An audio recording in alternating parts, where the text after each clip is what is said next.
تو جو بندہ روزانہ ہر وقت اللہ کا نام لے گا، اللہ اس سے دنیا کی مصیبتوں کو کیوں نہیں ٹالیں گے؟ آج ہم تعویذوں کے پیچھے بھاگتے ہیں اور عاملوں کے پیچھے بھاگتے ہیں، ہمیں اصل میں سمجھ نہیں آتی کہ کرنے کی کیا ضرورت ہے۔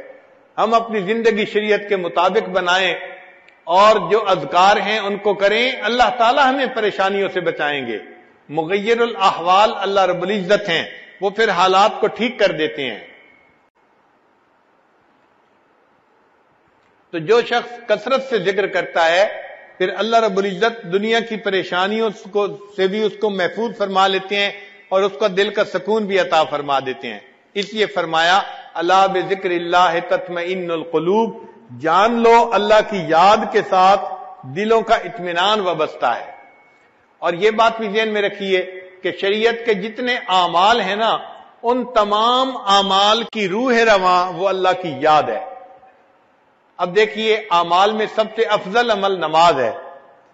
شریعت نے نماز کے اندر، نماز سے پہلے، نماز کے بعد ذکر کا حکم فرمایا۔ چنانچہ الذکر قبل الصلاۃ وذکر اسم ربہ فصلی، اور اس نے اللہ کے رب کے نام کا ذکر کیا اور نماز پڑھی۔ اس آیت سے پتہ چلا کہ نماز سے پہلے بھی اللہ کا ذکر کرنا ہے۔ پھر الذکر فی الصلاۃ، اللہ فرماتے ہیں وَأَقِمِ الصَّلَاةَ لِذِكْرِی، نماز قائم کرو میری یاد کی خاطر۔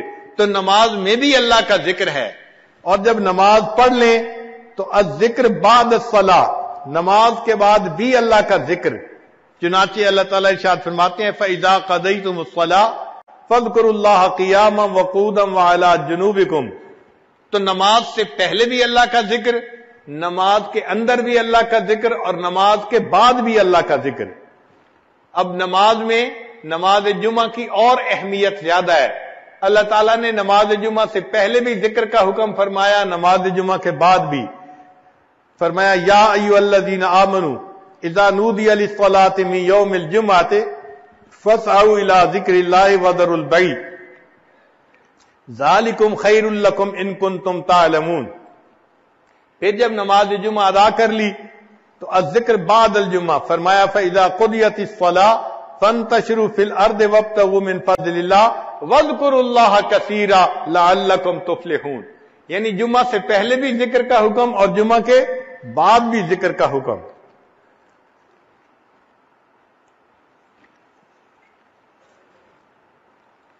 نماز کے بعد حج کا عمل لے لیجئے۔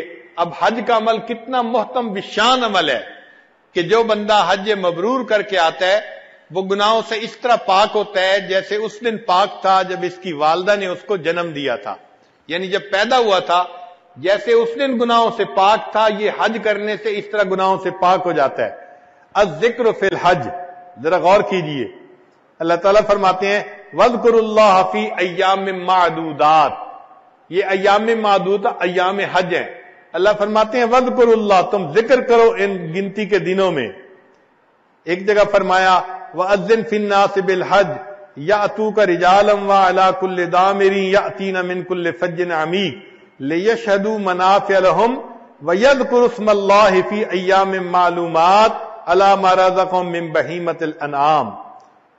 حدیث پاک میں بھی ہے، نبی علیہ السلام نے ارشاد فرمایا، ابو ہریرہ نے فرماتے ہیں کہ انہوں نے سنا نبی علیہ السلام کو یہ فرماتے ہوئے من طاف بالبیت سبعا لم یتکلم فیہ الا سبحان اللہ والحمد للہ ولا الہ الا اللہ واللہ اکبر ولا حول ولا قوة الا باللہ محیت عنہ عشر سیئات وکتبت لہ عشر حسنات ورفع لہ عشر درجات، کہ جو بندہ اس طرح طواف کرے 7 چکر لگائے کہ اس میں وہ سبحان اللہ والحمد للہ ولا الہ الا اللہ واللہ اکبر یہ پڑھتا رہے، اس کے سوا کوئی کلام نہ کرے، اللہ تعالیٰ 10 گناہوں کو مٹا دیتے ہیں، 10 نیکیاں عطا فرما دیتے ہیں اور 10 درجے بلند فرما دیتے ہیں۔